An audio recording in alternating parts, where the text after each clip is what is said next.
Have you ever looked at those late Edwardian Titanic era absolutely ginormous hats and wondered, how the heck do those stay on anybody's head? Well, the answer is ginormous hair. Hello and welcome. I'm Maria from Sew Through Time, and this time we're doing a hairstyle specifically from 1908, but would have been stylish all the way up until 1912. We'll be doing this hairstyle in two different ways, one using only your own hair and the other one using a hair braid piece. For the style with just your natural hair, you will need rather long hair, not necessarily the 4 feet I have, but long hair, and you will need quite a bit of it. So if your hair isn't naturally super thick, then I would recommend using an extra hairpiece. But before we get into styling the hair, let's look a little bit at Edwardian hairstyles and how they're made. First of all, throughout the decade and throughout the Edwardian era, pompadours, so that means the puff in the front, is fashionable. Sometimes it's a lower puff, sometimes it's 2 puffs on the sides, but often it is a high puff here in the front. And that is often achieved by rolls and cushions in the roll to create that volume, and oftentimes the hats sit on top. But as the Edwardian era progresses and we get into the 07, 08, and there onwards, the hats all of a sudden start sitting lower on the head, and they actually start adding the hair circumference inside the dome or the crown of the hat, instead of just being a small crown on top that just sits on top of the hair. And because these hats have an absolutely ginormous circumference, much larger than a normal head size, the way women would wear these hats is you'd build the volume with your hair. And there are several ways to do this. You can build a bigger pompadour that just widens to the sides a lot, and that was very common also. But a lot of times also, because previously in the decade, a high forehead had been fashionable. But in this era, the forehead starts becoming smaller and lower. So oftentimes you'll see bangs, especially like parted bangs, a little bit longer than mine, like longer bangs, like 90s bangs, kind of like draped across the face, or just fake bangs draped across the face to create that illusion of a smaller forehead. But also, you will see the actual hairstyles become a part of the forehead. So you'll see braids and different sorts of things coming onto the forehead. And that helps also create the bigger circumference around your head to create that proper volume. So in order to create this hairstyle, you'll need a brush. A hair comb is useful. You don't necessarily need it. Mine is MIA, so I won't be using it. But it makes it easier to part your hair in the correct way. And then you'll need some hair elastics and hairpins. I like to use a mixture of the U-pins and the bobby pins, but you can use whichever one you're more comfortable with. And then for the other hairstyle, which we'll be using the fake hair braid, of course you'll need the fake hair braid. To start, you'll want to detangle your hair. And once you're detangled, you want to section it off so that most of the hair is behind you, or like you can use little clippies to section it off. I don't usually use those because I have so long hair that it kind of stays on its own. And then around both of your ears, you want to section these like little areas, like you want to take a section just above your ear. Not too much, because you will need a lot of hair for the other things. So don't make these sections very big. If you have fairly thin hair, so that these sections like end up kind of see-through when you hold it up like that, then you'll want to add little clip-on hair extensions to it.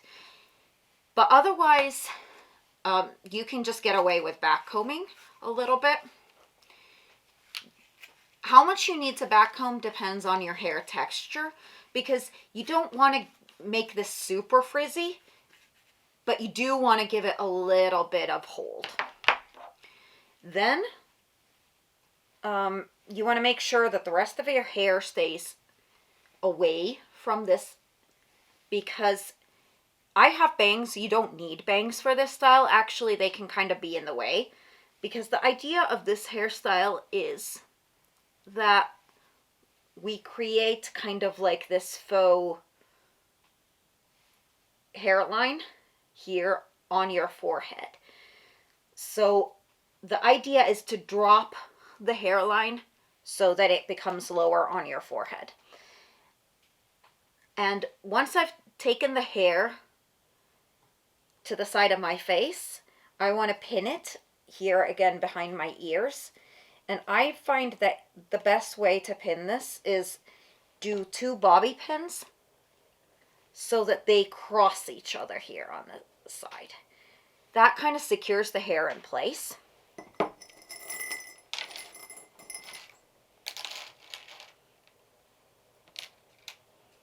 And then you can do shorter bobby pins here in the front, just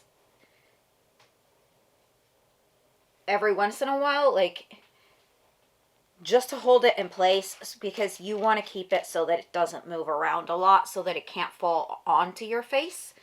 If you have naturally really slippery hair, you will want to add some texture spray, like salt spray or something.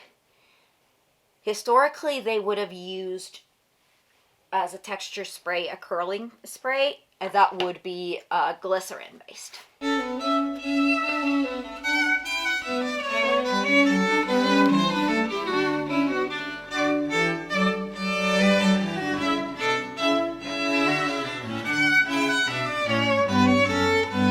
And once you've secured this so that this part stays on your forehead, so that it lowers like your hairline, then what we do is we section off most of the hair.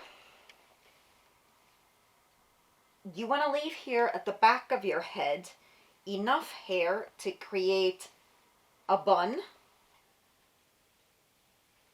So you want it to have some volume, but you want most of the hair's volume to be in the upper portion.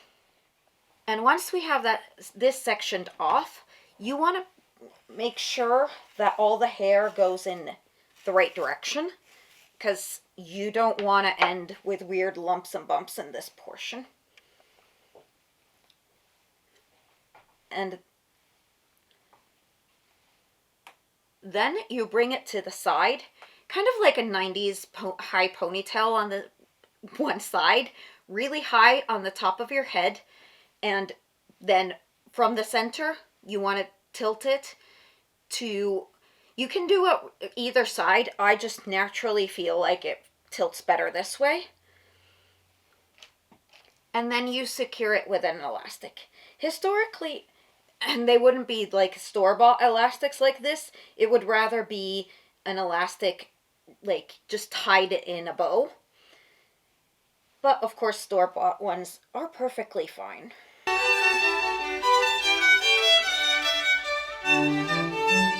Now we braid this ponytail part.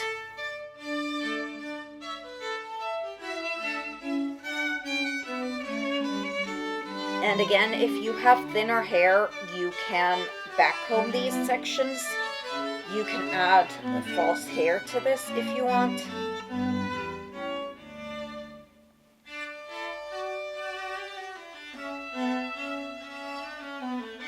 And if your hair is only barely long enough to reach the opposite ear, then you want to braid it all the way to the bottom. But when you have long hair like this, mine is about 4 feet, I think. Might be a little bit longer than that, actually. I don't need to braid it all the way to the end. And then we secure it again with a hair elastic. And then what we do is we take this very end, and where the elastic is, you want to go a little bit towards this ear, so closer so that the elastic bends, so the elastic stays here and the braid bends that way. Then we want to pin this in place. I like to use bobby pins for this, even though I normally use. And then what we do is we bring the braid here in the front, basically onto the forehead. And what we do is we basically cover the faux hairline with that braid. And then if you have bangs, this is the point where you want to kind of hide most of those bangs, because this, at least in my opinion, this style tends to look better without a lot of bangs. You can leave like some wispy curls to frame your face if you want, but you want to hide most of them.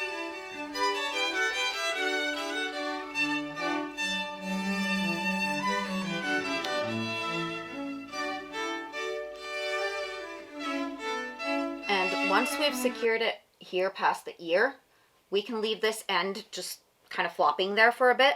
And then at this point, you want to fluff up the braid.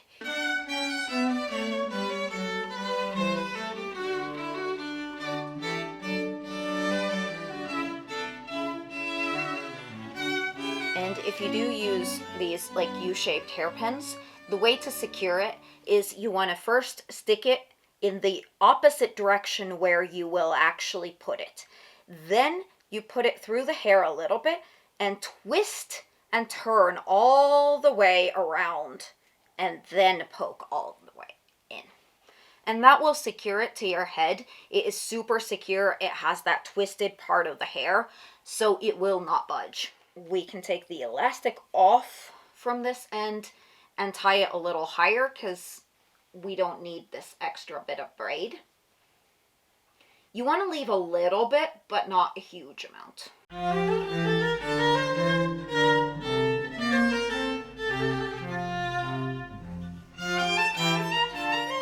And then with the leftover hair, we want to bring this to the top of the head.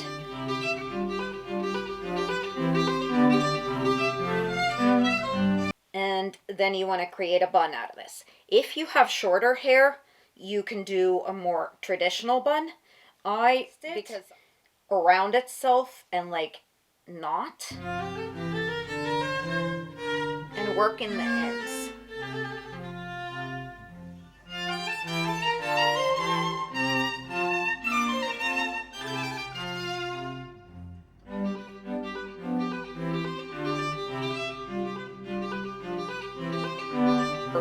That if you need to pull on sections to create that volume, anywhere where it's lacking volume, just pull and tug on hair. You want to hold it from the top part so that you don't undo anything important. And then just tug and pull on strands until you have it to the floof amount that you feel like you want. And that's basically it.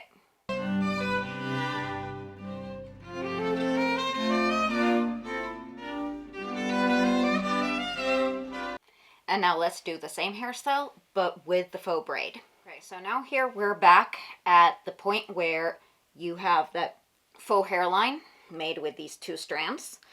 And then what we do is you divide your hair again, but you take only like at the very top a small section, very tiny. You don't want this big. And you put this, you could use a hair clip. I will just use a bobby pin to hold this in place. This is basically just to get rid of any like weird shapes around this area. And now we'll pin this braid into place. And because my braid comes with an elastic and we don't want to use that this time, I'm just going to fold it over to the back side and then pin this in place.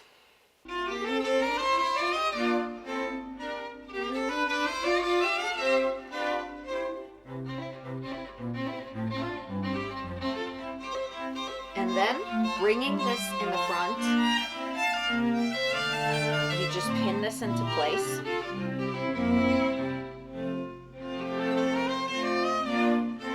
And then because my faux hair is longer than needs to be, what I do is I tuck this end in and bring it in with the rest of my real hair. And because now I have so much hair back here, I will start already twisting it a little bit lower. I won't bring it all the way to the very top of my head because otherwise we'll just simply have too much hair to deal with.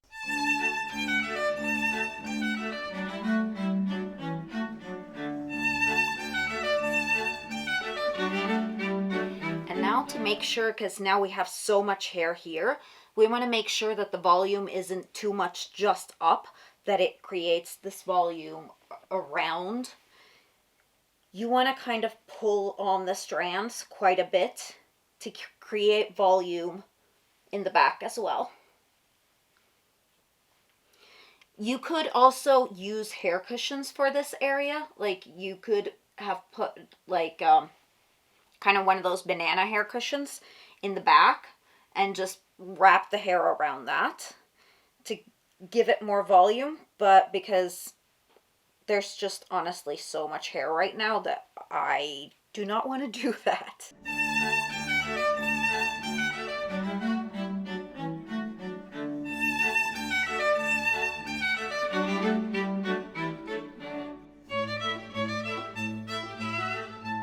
And here's a side-by-side comparison with the faux braid and without it.